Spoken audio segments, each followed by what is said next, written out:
Peygamberimiz Aleyhisselam ne diyor, hadisi var. Ve huve şehrus sabır. Peygamberimiz diyor, roza ay diyor, sabırlı ay. Allah insanların sabrını imtihan ediyor.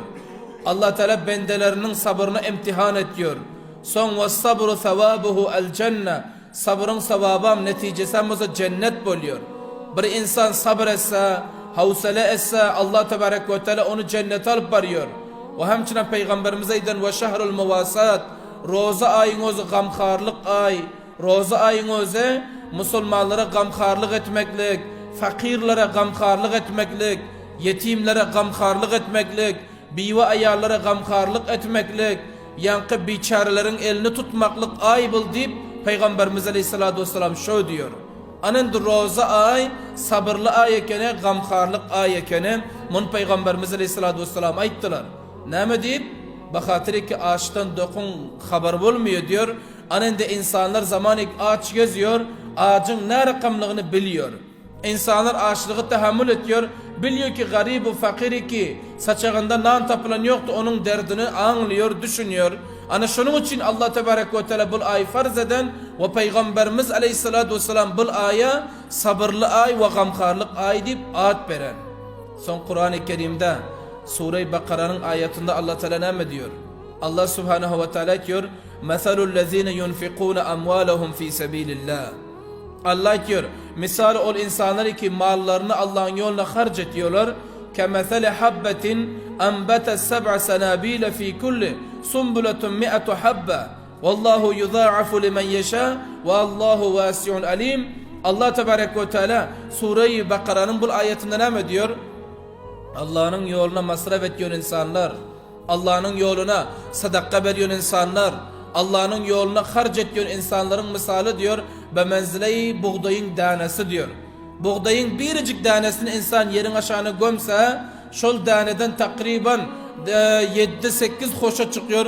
Her hoşasında takriben 100 tane olan bilen, biricik buğdayın tanesinden 100 tane o 100 taneden 700 tane varıyor. Ana şunyan köpelik ediyor.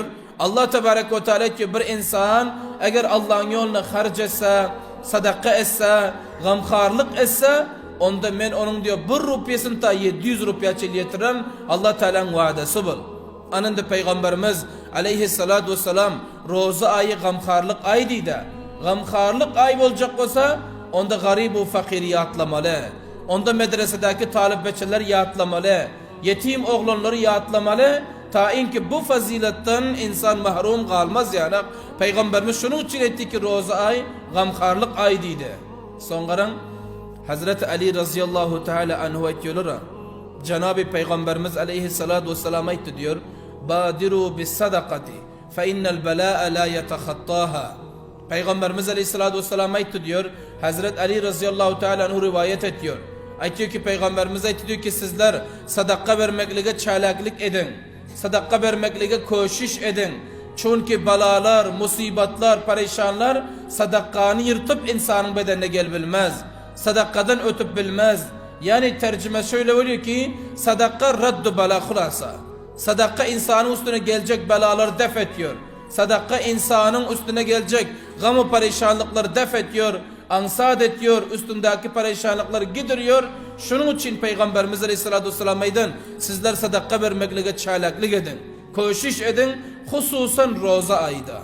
Hususan Ramazan ayda sadaka vermekle katı koşuş etmeli. Peygamberimiz Aleyhisselatü Vesselam'ın bir hadisi var. Hazreti Ebu Hureyre radıyallahu teala anhu diyorlar. Peygamberimiz Aleyhisselatü Vesselam etti diyor. Allah Tebarek ve Teala kıyamet gününde bendeni yanına parampillen bendesinden soruyor. Ne mi deyip soruyor? Hadisin ibaretine karan. İnna Allah azze ve celle yekulu yevmel kıyame ya ibne Adem isted'amtuka felem tut'imni. Kale ya Rabbi ve keyfe at'amuka ve ente rabbul alemin. Allah Tebarek ve Teala kıyamet günde diyor bendesinden soruyor. Aytiyor ki ey benim bendem, ey benim mahlukum, men diyor dünyanın yüzünde senden taam dileptim, bana taam yedirmedin ha. Senin işinden barıptım, nan dileptim, nan vermedin ha. Men aç çıkarıptım, men karnım doyurmadın ha deyip Allah Teala bendesinden soruyor. Bendesi son aytiyor ki ey Rabbul Alemin diyor. Ey tamam cihan yaradan Huda, tamam cihanın batışası, Sen özün tamam mahluku yarattın. Sana bizler ne edip iyidirele? Sen mahlukuna iyidiriyorsun deyip bende diyor Allah Teala'ya şöyle diyor. Allah Tebarek ve Teala diyor ki ey benim bendem olsa ye ama senin işinin bir garip varante. Senin dervezanın bir fakir varante. Senin dervezanın yanında bir yetim avlat vardı. Senin dervezanın yanında bir biva ayal vardı. Senin mantıkanda bir talib ilimler vardı. Ana şoların nan gerekti, şoların karnı doymalı. Ama sen şolardan haber almadın. Eğer sen şolardan haber alan bolsaňdyň, iýdiren bolsaňdyň, goýan ki maňa iýdirdin, goýan ki maňa harjadan bolardyň diýip Allah Tebarek ve Teala bendelerine şöyle bir kıyamet günde aýtýar azizlerim. Soň izinden aýtýar diyor ki ey meniň bendem, dünyada diyor men senden su dilendim, su sandım, sen maňa su bermedin diýip aýtýar. Bende aýtýar ki ey Perverdigar diyor. Ey Allah'ımız, ey Rabbimiz, sen tamam cihan yaradan Hudasın. Tamam cihanın batışasısın. Sen nedir su sarsın? Tamam mahlukata sen su veriyorsun. Indi ben sana nedir su verirtim deyip aydan bilen Allah Tebarek ve Teala diyor ki senin kaplarında susuz bendeler vardı. Senin su dilente, roza tutante, susuz galante, sen şuna su veren bolsaňdyň, goýan ki maňa beren yan bolardy deyip Allah Teala yankı bendelerini kıyamet günde melamat ediyor. Şunun için azizlerim, bu dünya darı imtihan var. Ve gelip oturan roza ayımızım bizlerin üstümüze ketteken imtihan ve azmayış var. Lihaza roza ayı Peygamberimiz Aleyhisselatü Vesselam sabırlı ay deydi, gamkarlık ay deydi, başkalara gamkarlık edelim.